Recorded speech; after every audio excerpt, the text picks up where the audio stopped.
Hi Year 10, this is Mrs Robinson speaking. Here is your Heritage project. This is your new unit of work, which is communicating ideas in 2D. For this task you'll be creating a PowerPoint. So this unit of work will focus on your locality and in particular the mining industry that existed around Nottinghamshire. The task below will prepare you for the practical pieces that you will undertake when you are in school. The pieces will be a lino print, a clay tile and a card construction. Before we can do that though, we need to collect your research. So today I'm going to run you through the PowerPoint which you will need to produce, and it will need to be a minimum of 10 slides. So this should have the title Coal Mining Research. Your PowerPoint needs to include relevant information. So you need to start by collecting research and images on collieries in our locality in the UK. You might want to think about Clipston Colliery as a good starting point. You could include the maps and names of towns where there were pits. You need to collect information, maybe on the colliery bands, what the pits looked like, the layout of a pit and all the different names of the buildings. Coal mining equipment that was used. What was its name? How was it used? Can you find and source pictures of it? What about the miners? What was their working day, their typical working day? Were there health and safety things that they had to adhere to? What did they have to wear? What did the coal miners look like? The mining strikes. These were a major factor in the mining industry around the 1980s.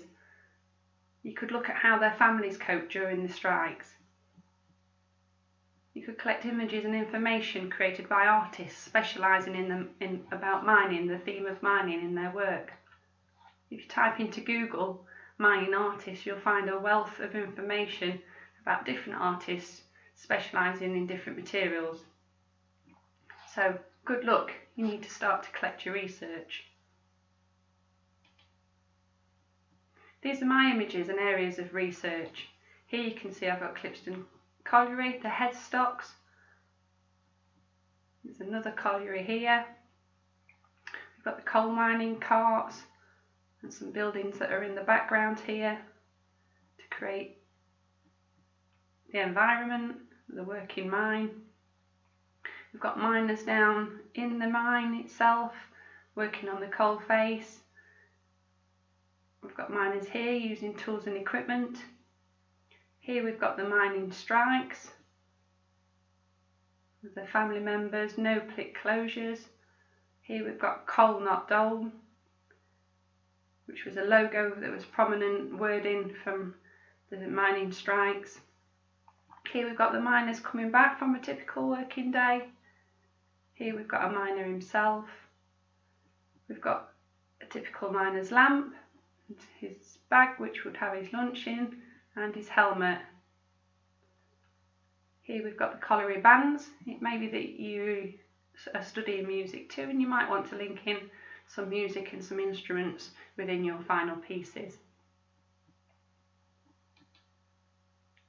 Okay, so secondly, you need to present your information. Once you've collected all of your images, produce an interesting PowerPoint.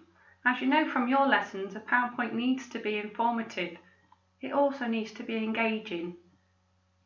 To secure those higher marks, there are 5 simple rules. You need to create a background theme. You need to put a title on your pages. What's the topic about on that particular side? You need to include images off the internet or photos you have of family memorabilia. Maybe you have got a miner's lamp at home that's been passed down from your family. You need to write up your research in your own words. Try not to copy and paste here, as it's plagiarism. You could include websites and web links to show where your sources were collected from. You need to add notes about why you've collected the artist's work you have. What do you like about it, and how their ideas might inspire your design work? Make sure your annotation is clear Again, make sure it's in your own words, make sure it's informative, make sure it's visually engaging. Remember, the more images you collect, the more ideas you will have when you start to create your design ideas. Good luck with the task.